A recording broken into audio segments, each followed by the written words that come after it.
And I don't know if you've heard about this, so you've got to check this out. His name was Trent Lehrkamp. He was hazed to the point of death. All right? Now, let me show you this before I go back to that. He's in the Georgia ICU, and he finally, as I was researching the story, he just opened his eyes and regained consciousness, so he didn't die. All right? Now, here's a video of a previous hazing incident that this poor boy went through. Now, I will tell you this, just so you know, that the people he was hanging out with were a little bit younger than him, and also he has, because he's barely still alive. All right? He had autism. I'm thinking that maybe if something like this happens to somebody autistic, it should be considered a hate crime.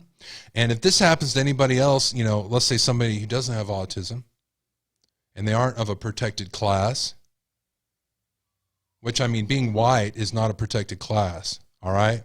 If this boy was of color, of any color, if he was Indian, if he was black, if he was Hispanic, it would have been a protective class, so it could have been a hate crime if the kids were white. This is white on white, no hate crime.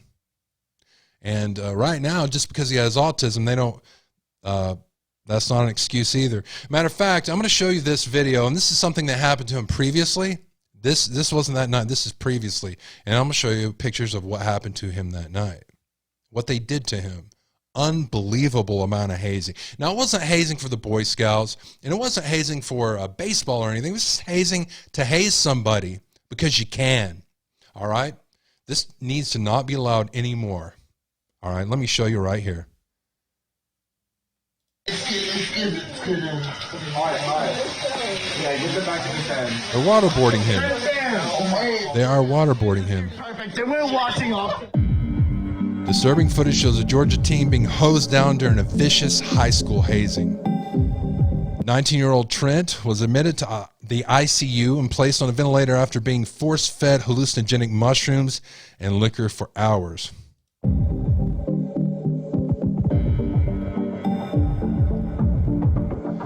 He was also allegedly waterboarded while Glenn Academy students urinated and defecated on him. Many are online and demanding police aggressively pursue this.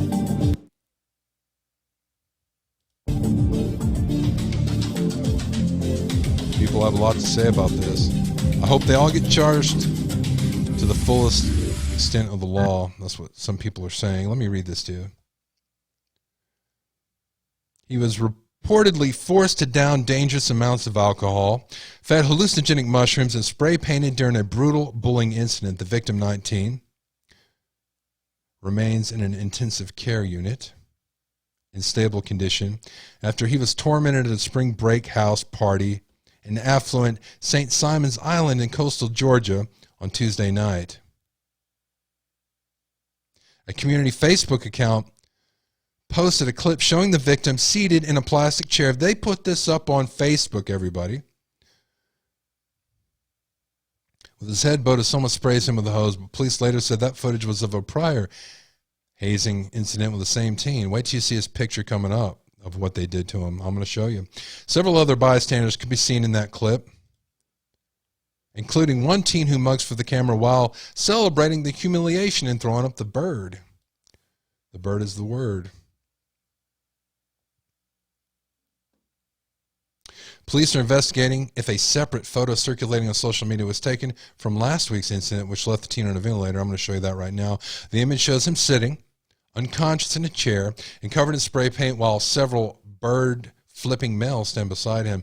These fine young men, bound and unconscious and unresponsive, bore to a chair, spray-painted him from head to toe, pissed on him, took a shit on his lap, and the list goes on, alleged the Facebook account. There it is.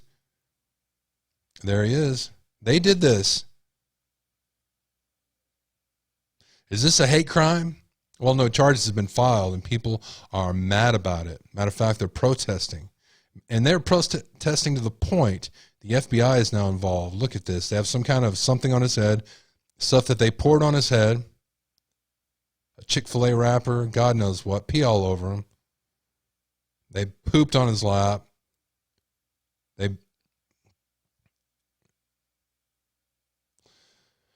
All right.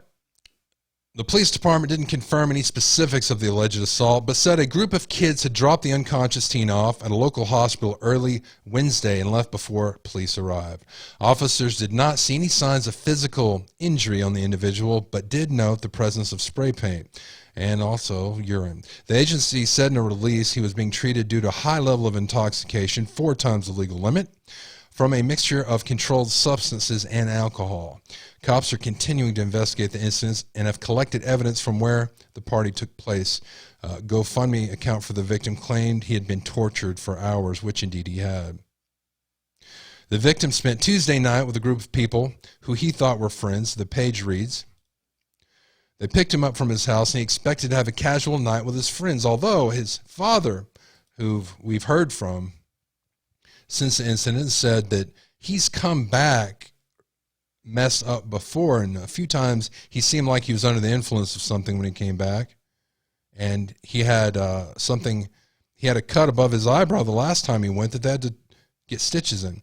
The teen wouldn't know until it was too late that these were not his friends but vile and abusive perpetrators who would go on to torture, humiliate, and assault him in inhumane, terrifying ways for hours, according to the Post. The Post also claimed he was on the brink of death after being brought to the hospital. He was, but he's alive as of now.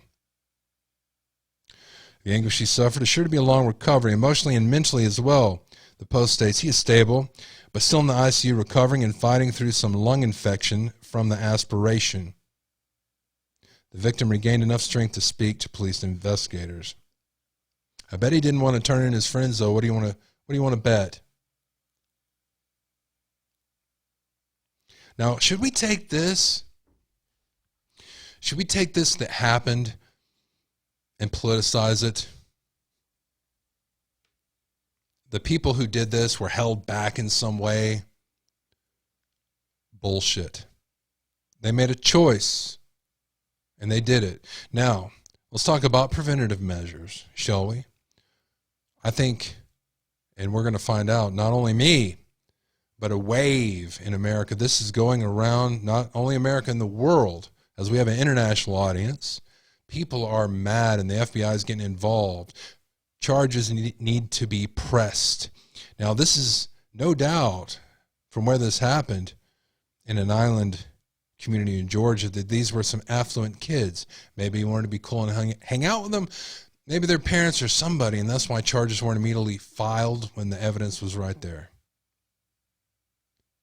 People aren't going to back down from this, and there's going to be repercussions.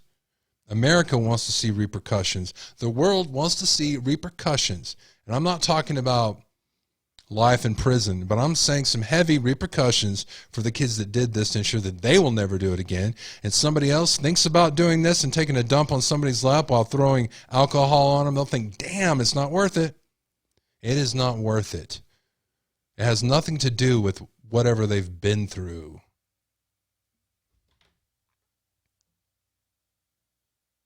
Now, let me go to this next story about this same story that's being reported, because from the time I got the first part of the story and then I went and rechecked for more, hell broke loose, all right? Let me show you what kind of hell's being unleashed. FBI joins probe into bullying of Georgia teen, Trent Lehrkamp, as crowd demands charges outside of hospital. The FBI, make sure you see this. The FBI has joined the investigation into the hazing and alleged torture of Georgia teen. As angry crowds gathered outside the victim's hospital to demand justice, hundreds of people showed up for a vigil Monday night outside the hospital where Trent, 19, was being treated, with many in the throng holding candles and demanding legal action against the alleged abusers. What if that was your child? What would you do?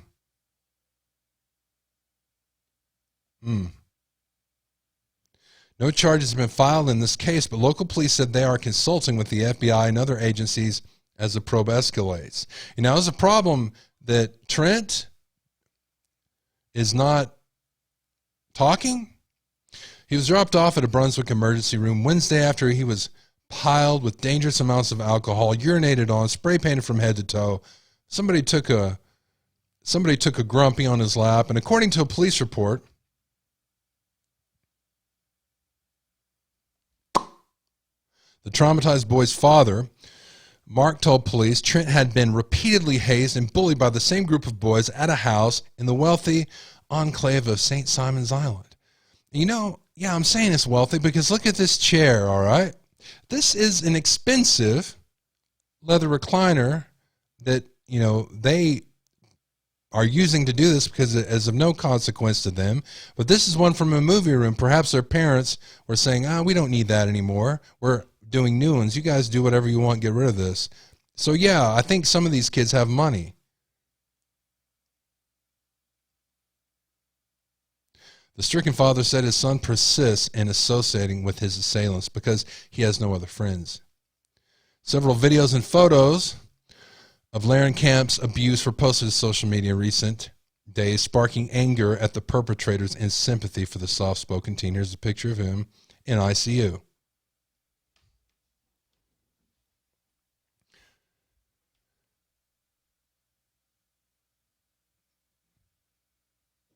There he is. There's Trent. Police are investigating whether a photo circulating on social media was taken from last week's incident. That's the one I showed you. The images show Lehrkamp sitting unconscious in a chair while covered in spray paint, as several bird-flipping males stand behind him and mug for the camera with a grumpy on his lap. Just days before Tuesday's depravity left Lehrkamp near death, his father told police that he went to the same location and came home covered in WD-40, vomit, paint, glue, egg yolk, and spray paint, according to documents. I know you're asking yourself the same question I am, then why did he go back? Regardless, he went back. The teens who dropped Lehrkamp off in an emergency room last week gave staffers their names and phone numbers, but departed before police arrived. According to several outlets, Lehrkamp, a graduate of Glen Academy, so he was already a graduate. He lost his mother just 2 years ago when she was just 43 years old. She passed away at the same hospital where he's being treated. I got this breaking for you right now as we were going over the Ashley Banfield clip, or actually it's a Brian Ensign clip. I want to save it for now. This is actual paperwork from the police for Trent Lehrkamp. Here we go. Let's look at this together. This is something, guys. Something, guys. Glenn County Police Department release incident report, a public release incident report. All right, reporting area, Oglethorpe Point. I can't believe I could pronounce Oglethorpe. Lehrkamp, Mark, middle name Robert, sex, white, race, white, male. Here we go. They put offense OVD, so he's only one of the offense. They put overdose on here, like he is the only one in trouble for this. All right, let's go down to the actual report. And we have the call, initial call. All right, here we go. Subject, assault officer B. Reyes. On the day listed above, at around 22:40 hours, I responded to 2415 Parkwood Drive, Southeast Georgia Health System. While en route, dispatch advised me that someone in blank wanted to make a report on the hazing that occurred somewhere on St. Simon Island. Dispatch had no information after that. Once at the hospital, I walked to blank, redacted. I observed a white male laying motionless on a hospital bed, hooked up to a ventilator, surrounded by Mark Lehrkamp, father, sister, and the stepmother. I walked to the nurse station and spoke to Dr. Redacted, and Nurse Redacted stated that around 8:30 p.m. to 8:43 p.m., a white Jeep Wrangler 4-door pulled up to the ER. 3 occupants got out of the Jeep, saying that the male in the back seat, later identified as Trent Lehrkamp, was unresponsive after drinking vodka and antidepressants. Went to the rear of the Jeep, opened the door, and found Trenton laying unresponsive with shallow breathing. Observed that Trenton's clothes were soaked with urine. Trenton had spray paint all over his body and hair, with a small bruise on his left shoulder as redacted kept asking if they were free to leave. Redacted asked them if they could write their name and phone number on a sheet of paper in case redacted had any more questions. All 3 agreed and then got back into the Jeep and drove off. Redacted stated that Trenton's breathing was 6 times per minute. Trenton could not breathe independently, so they had to sedate him, put him on a ventilator. Redacted also noted that Trenton's blood alcohol level was at .464.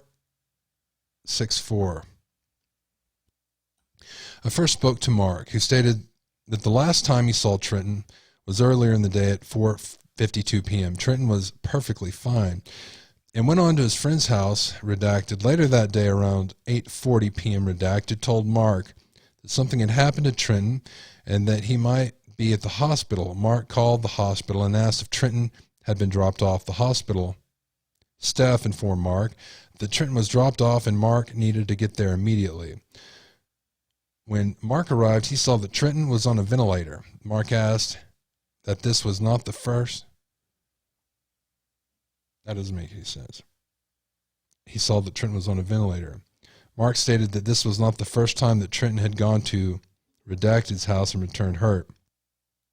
Last Friday, on the 17th of March, Trenton came home covered in WD-40, vomit, paint, glue, egg yolk, and spray paint. Mark stated that Trenton seemed high or drunk, and 2 weeks prior, Mark had to take Trenton to the emergency room because he came home with a severe laceration above his left eye that required stitches. Mark says that whoever Trenton goes to, Redacted, house, he never returns home normal. Mark states that the reason why Trenton goes over to Redacted's house is that Trenton has no other friends. When Trenton is at Redacted's house, he is accepted and with people he thinks care for him. Mark also believes that since they are younger than Trenton, he might think they look up to him. Mark also said that Trenton would not fight or defend himself against Redacted or any other individual or any other juveniles because Trenton knows that since they are minors, if he hurts them, he will get into serious trouble. Mark also states that Trenton had recently been to a long line of redactions. Mark has photos and videos of all the past incidents where Trenton has come home from Redacted's house hurt or covered in objects. Mark also has a picture of the location where Trenton's phone was pinging, which shows Redacted's house. I don't know, guys. I'm going to continue here, but what are you thinking? Why did the father allow him to continue to go over to that house? He still lived at the father's house, even though he was apparently, 19 years old. But he's going to the house of high schoolers. Why does parents allow that, or did they not allow it but didn't have any choice? I want to know more of the story.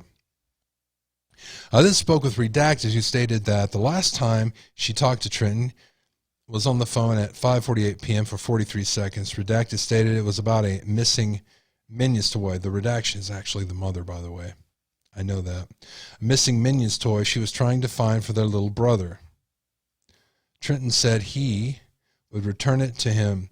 They hung up suddenly. Redacted didn't think anything of it and carried on with her day. 2 hours later, at around 8:39 p.m., she got a message from Redacted on Snapchat stating, NIGGA-OMG, I know you're sick of hearing it, but like I wasn't there, but like Trenton is effing dying apparently. Blank asked where, and he replied, take a guess. Redacted MFing showed that it was pinging at the hospital. While Redacted was en route to the hospital with her father and mother, she got a voice message from Redacted stating what had happened to Trenton and that Redacted had told what they did. Mark was able to give me videos and photos of past incidents with Trenton. returning from Redacted's house, Redacted providing me with a picture of the Snapchat message from Redacted and the voice message she was given while en route to the hospital. As of 12:19 a.m., March 22nd, 2023, Trenton is still on a ventilator and moved to ICU. No charges have been filed given at this time. Video and photos uploaded to theevidence.com. Nothing further at this time. So here's my question to you. He had autism. Do you think there should be charges filed? He didn't voluntarily poop on himself or urinate on himself. Now, if somebody hawks a loogie on somebody, that's assault. So should they all be charged with assault? At the very least, since they're probably not going to be telling on themselves, and maybe they will. What do you think should happen with this? I want to know. Phone number is 325-261-0892. I want to hear it. I'm going to play it on the show. This is a conversation we need to have together. That's what this show is about.